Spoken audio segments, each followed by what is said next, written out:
அதிமுக தேர்தல் அறிக்கையில வீட்டுக்கு ஒரு பெண்ணுக்கு வந்து பிரிட்ஜ் மாசம் 2000 ரூபாய், நம்ம மகளிர் உரிமை தொகை 1000 ரூபாய் கொடுக்குற மாதிரி அவங்க 2000 ரூபாய், அதுக்கப்புறம் 3 மாசம் நிவாரண தொகை 10,000, வருஷத்துக்கு 3 கேஸ் அப்படின்னு பெண்களை மையப்படுத்தி அவங்க தேர்தல் அறிக்கை தயாரிச்சிருக்காங்க.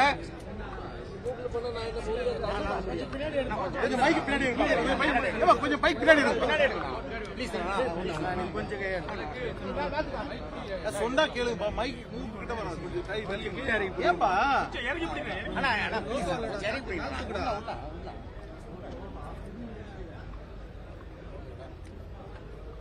தேர்தல் காலத்தில் இப்படிப்பட்ட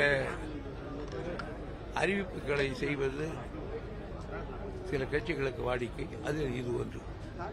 அதே போல சீமான் நேற்று சொல்லியிருக்காரு, கனிமொழி அவர்களுக்கு மாநில இதுல வந்து சீட்டு கொடுக்க மாட்டாங்க, ஏன்னா அவங்க ஒரு பெண்ணு, அவங்களுக்கு கொடுத்தா அவங்க வந்து ஒரு டேலண்டான பெண்ணு, அவங்களுக்கு கொடுத்தா உதயநிதிக்கு பாதிப்பு ஏற்படும். நேற்று சீமான் தேர்தல் பரப்புரைக்கு பிறகு பேட்டி கொடுத்துட்டு போயிருக்காரு சார் வேலூர்ல.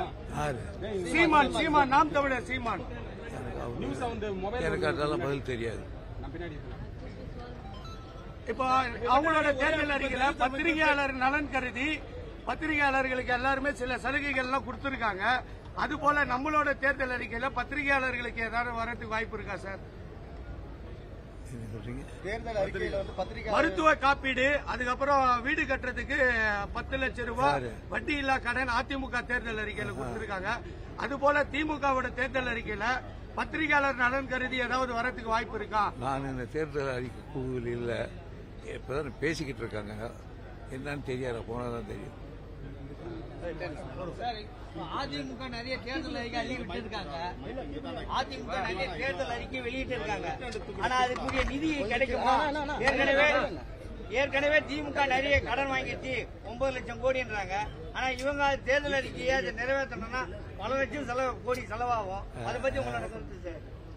அவங்க ஆட்சிக்கு வரப்போறது இல்லை, விட்டுறா பார்க்க இதுலயா இது மாதிரி விட்டுறாங்க, அவ்வளவுதான். அவ்வளவு அப்ப இது வெறும் தேர்தல் வெற்றி வாக்குறுதி, வெற்றி வேட்டு தான் சார். இருக்கிற ஒரே ஒரு தலித் தலைவர் உங்ககிட்ட கூட்டணியில் இருக்கிறது திருமாவளவன் மட்டும்தான். அவருக்கு இடம் ஒதுக்கீடு பண்றதுல ஏன் அவ்வளவு இழுபறி, ஏன் அவ்வளவு காலதாமதம், அவருக்கு ஏன் அவ்வளவு மன அழுத்தம் இப்படி? ஆனா தேமுதிக உடனடியாக வந்து தொகுதி ஒதுக்கிருக்கீங்க. எங்களோட தொகுதி அவங்களுக்கு ஒதுக்குறது வந்து எங்களுக்கு வந்து இது ஒன்றும் கம்பேர் பண்ணும்போது அது குறைவு தான் அப்படின்னு அவரோட பேட்டியில சொல்லியிருக்காரு. அவருக்கு ஒன்றும் வருத்தம் கிடையாது, என்ன பக்கத்தில் மகிழ்ச்சியோட தான்